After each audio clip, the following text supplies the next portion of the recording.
Many hands make light work. That's what one of my mentors, a farmer named Joel Salatin, told me.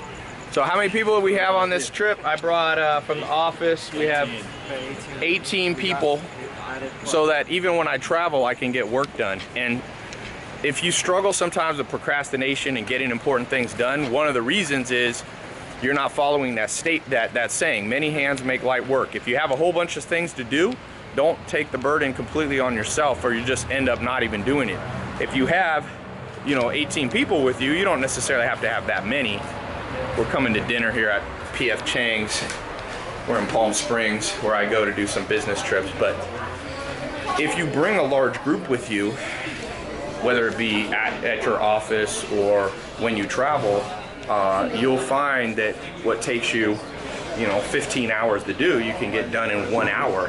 Nobody gets discouraged. So be careful. One of the reasons we procrastinate is for good reason, because we think it's too hard. That's the number one reason people procrastinate. It seems too hard. Like, people don't go to the gym, it seems too hard. So if you can surround yourself with helpful people and everybody gets assigned their job to do, then all of a sudden what seems like it's a one-day project, you're done in 20 minutes or an hour.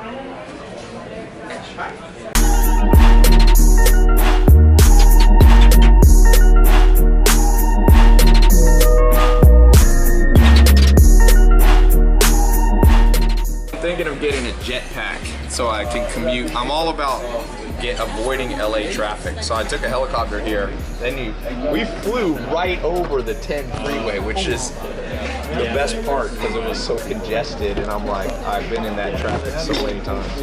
But a jetpack from the house. He's like, no, Bro, you trying to kill yourself, bro? Adrian said it's a death wish. I would fly low and slow. You don't have to go fast. Yeah, what about the garbage trucks or something? Does hits you if you fly too low? I'm not gonna go 5 feet. You're gonna be up at least 30 feet.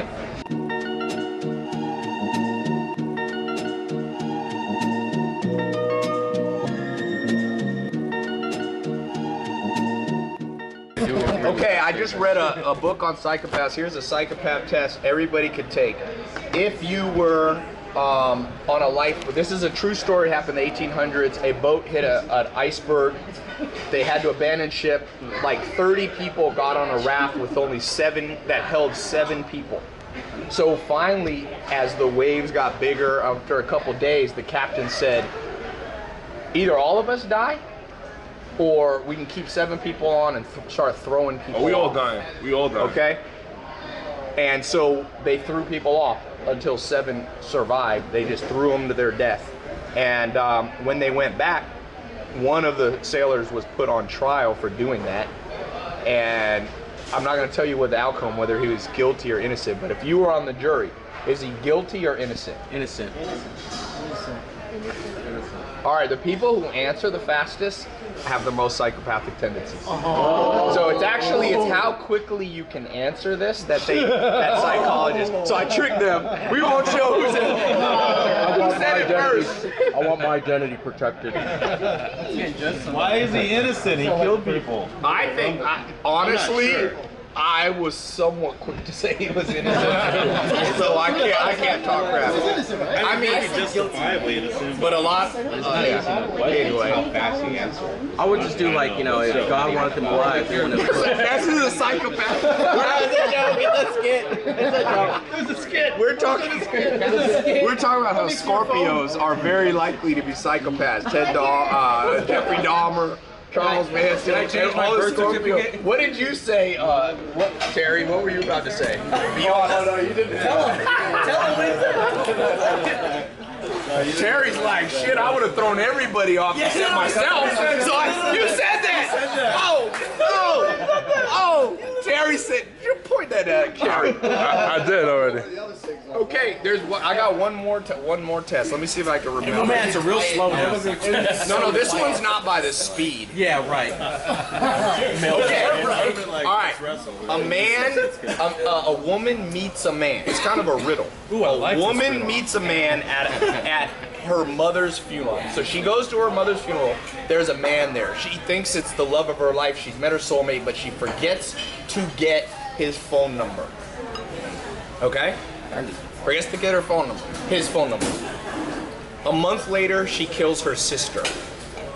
Why? Oh, she fucked him.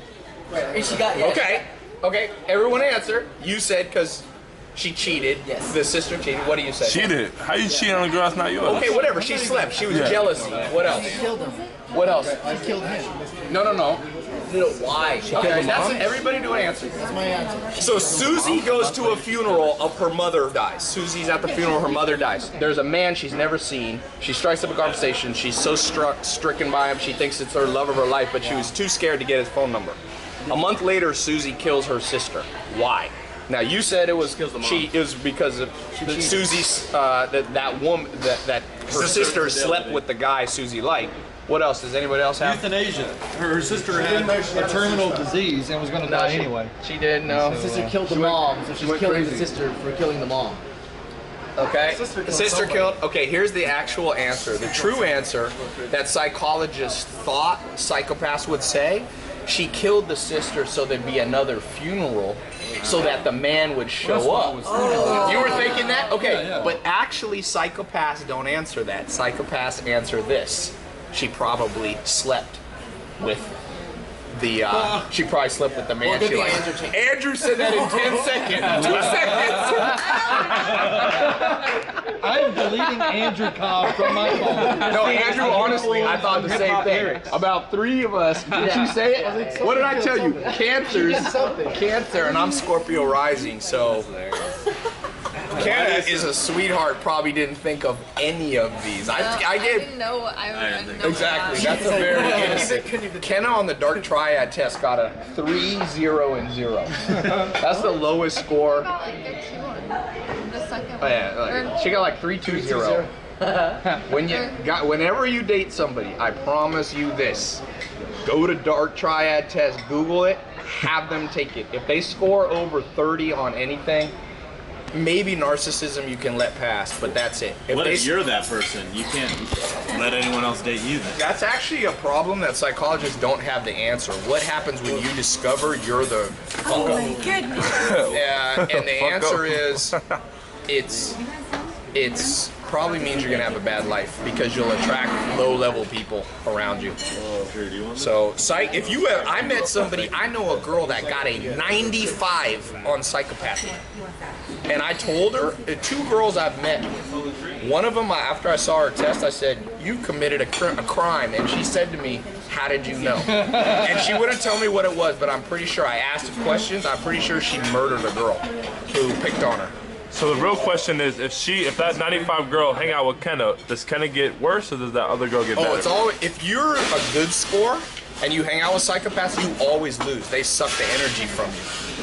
No, you don't want, dude, psychological profiling is my favorite thing in the world, and it's the most accurate thing in the world. I've never seen it be wrong either. Those tests are developed by geniuses. The Dark Triad, Hexaco, you can look at. There's a good book on this called The H Factor of Personality by the guys who invented the Hexaco, which is the most cutting edge one. But dude, it's now if I meet somebody, guy or girl, business partner, be like, here, take this test. People love to take it. And they answer so honestly. She answered 95. That means she answered questions like, if somebody does me wrong, I can do whatever, I can get back at them. That's like a classic psychopathic or Machiavellian. Machiavellian's more sneaky. I think, Nathan, you got high on Machiavellian. No, I don't think you got that high. No, you got like a third. If you wouldn't be here if you got a 7. What was that on? Machiavellian would be here, boy. A lot of times when I meet somebody who's high in Machiavellianism, I ask them, were you bullied? And they almost always say yes. Machiavellianism comes when you can't use overt power. Like if you meet... So younger brothers?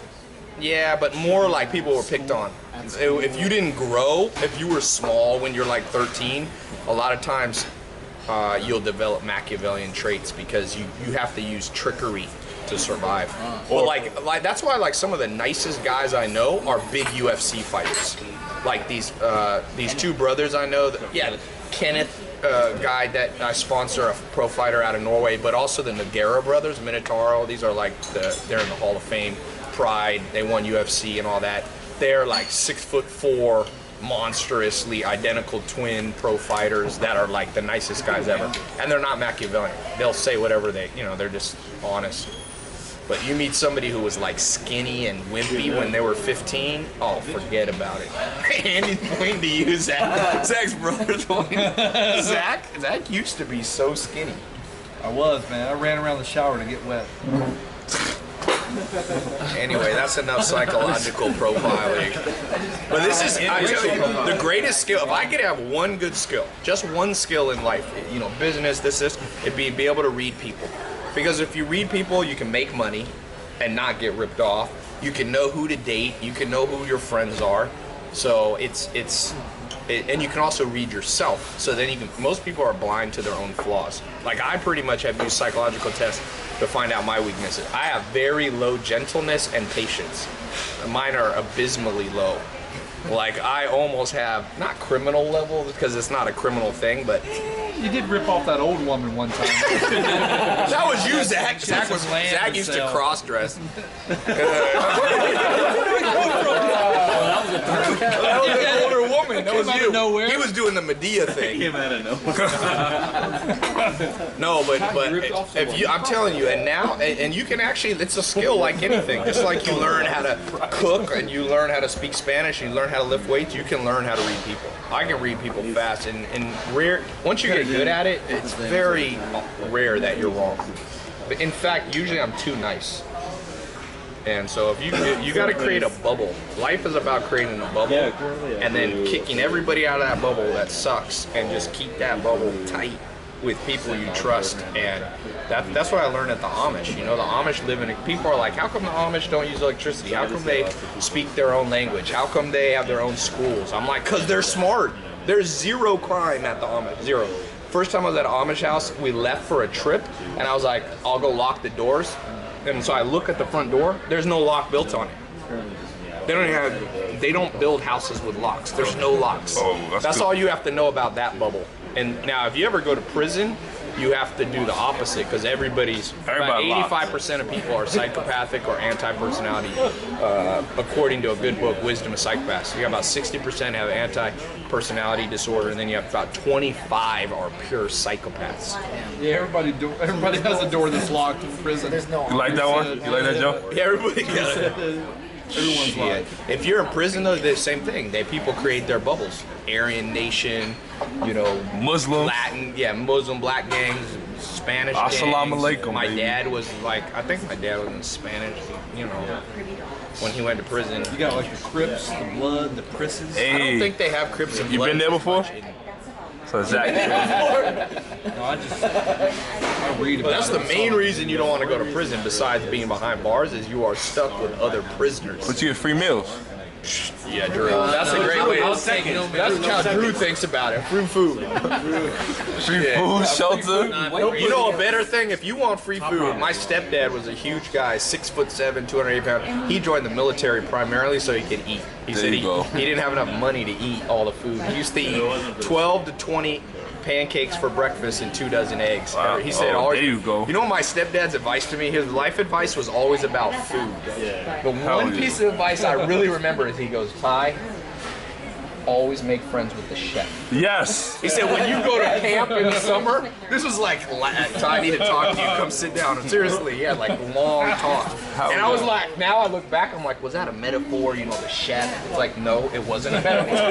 Make friends with a person who gives you food. He's like, never piss them off. Nope. And he's like, trust me, when you're friends with them, they'll always, when no one's looking, put an extra scoop of eggs or whatever. I wish life was so easy. Skinny chef. Don't trust the skinny chef. By the way, believe it or not, chefs are one of the highest percentages of psychopaths. Uh-oh, Chef Sean.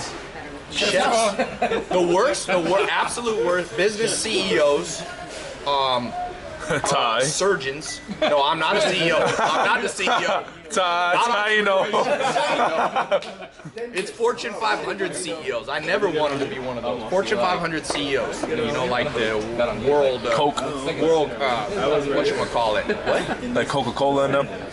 Yeah, Like Johnson & Johnson. Yeah, and just people. Remember the guy in Foxcatcher? Disney. Not all. It's just about 5% of CEOs are psychopaths, which is a lot. 1 out of 20. You said surgeons? Surgeons are horrible. Lawyers are horrible. Politicians are horrible. Why That's lawyers though? I never understand lawyers. Lawyers? Yeah. Cause they got a lie to finesse the. Yeah, they sometimes lie. No, lawyers not. That's why if you create a bubble, do not have a lot of lawyers in it. Don't have a lot of surgeons. So why does society always tell kids to be doctors and lawyers if they're the most psychopaths? Society's stupid, dog. Fuck what society says. Society will put you in the grind. I do not care. I care what the facts and what science says, and so I'm way more of a fan of, you know, the best person in your bubble, charity workers. Charity workers have the lowest psychopathic. Also, craftspeople, like artists, like people who paint and stuff, is very low amount of psychopaths. Another good person, like to date if you're a guy or a girl, is hairdressers. People who live to make other people. Yeah, but no, he's not a psychopath. People who live to make other people better, look better, are usually not psychopaths. People who live to further something, their career, like CEOs, people who live for the adoration of other people, like politicians, that's bad. So there's a lot of easy things you can do to make a better bubble in life. That's what we should call this video. But don't you need some type of psychopath if you want to do something in the world then? According to your logic. You know what the best place for psychopaths? The best place? Most special forces, most Navy SEALs and that are psychopaths. That's what this book says. He said he's never met a special forces person that's not on the border of being a psychopath, and that's great. And that's why the Vikings used to have a group of people called the Berserkers, who were the most ruthless of the Vikings. And so yes, psychopaths has evolved because they're usually very charming with women, so they have more kids. So on an evolutionary scale, psychopath gene has not yet been eliminated because they're good with women disproportionately. There's not about 1% of psychopaths, but they have like 10% of the kids. So they'll always be psychopaths. Casanova? He was probably not a psychopath.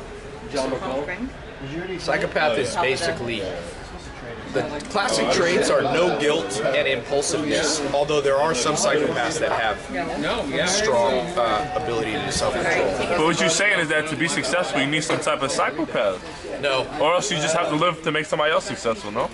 No, because there's Warren Buffett's not a psychopath, and he's the second richest man in the world. No, you don't have to. You do need, like, look, you need military people who are ruthless, and so in society, but I'm saying you don't want to hang around them all the time. No offense to the military, and I'm not talking about the military actually. It was specifically people who are like snipers, things like that are more likely. Not all of them though, remember it's just statistics. So the majority of military people are completely normal, just like the majority of lawyers, the majority of politicians, the majority of CEOs are great, but it's just disproportional in this as opposed to the regular society. And if you go to like a charity, you're going to find almost no psychopaths. There could be a charitable psychopath, but that would be so rare because psychopaths are usually extremely ambitious. So they want a non-profit is not that exciting to a psychopath. I don't think Hillary Clinton or Donald Trump is psychopaths, even though Bill Clinton and John F. Kennedy scored the highest on when psychologists evaluated who they thought were presidential psychopaths. So, and Hillary Clinton is a lawyer. Democrats. Zach's a Republican. But I would say Donald Trump, I would say they're similar. I don't think they're high-level psychopaths, though. Donald Trump's the CEO of like a Fortune 500 billion enterprise, and she's a lawyer. But I don't think they are. I think Trump's just a narcissist, which is not as bad. Narcissism is, if you... Difference. Yeah, but narcissism isn't great, but it's not deadly. It's like, psychopathy is like being around somebody who has Ebola. All these doctors, I read an article, 3 doctors went to treat people with Ebola. All 3 of the doctors got Ebola and died. So, by the way, doctors... What are you? That would suck. Yeah, that's why you gotta be careful who you hang around. You're gonna try to help out people and you just... Doctors are not many psychopaths. Usually people who live to help other people. Nurses. You said surgeon though. Surgeons are different. They like to cut people up. Seriously. And that's, I think, that they think why chefs, too. They like chop. You know, it's like, ha ha ha, chopping meat up. But most chefs, whole time the Swedish and chef, most man, I thought surgeons. he was innocent. Just, you know, spoke funny. Brilliant. Swedish meatballs. All right. Peace, guys. Peace.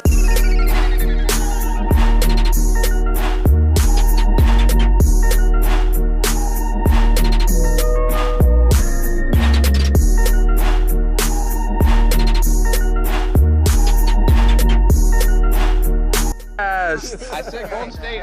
They'll be good, and they got David West, which I didn't realize. Yeah. But I don't know that somebody said they'll win 80 games. I'm like, I don't think so. 80-1. They're not better than Jordan's Pippins. But how you know that though? You don't even know that. Well, they won more. They won 73 games. But they had years together. I'm just saying.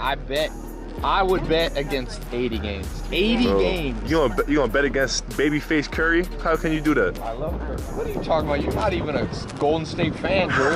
Not when they playing LeBron, though. Drew's bandwagon. Drew suddenly likes the city of Ohio. I mean, the state of Ohio. Why don't you like them Knicks? Knicks, they got thrashed too. They got thrashed too. You said it was gonna be nice. I can go for Golden State because I'm from California. No, you said the Knicks is gonna be nice.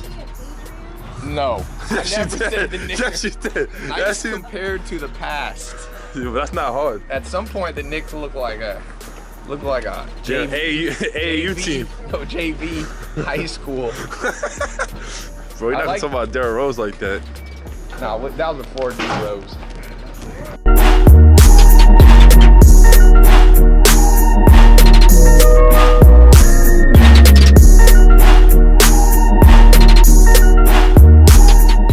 You know what though? That's not Kevin Hart's best stand-up. No, it's not. The best stand-up he ever did was that one where he talks about his friend gave him the password so that when a girl calls, not to say something, and he goes, and then he forgot his own password.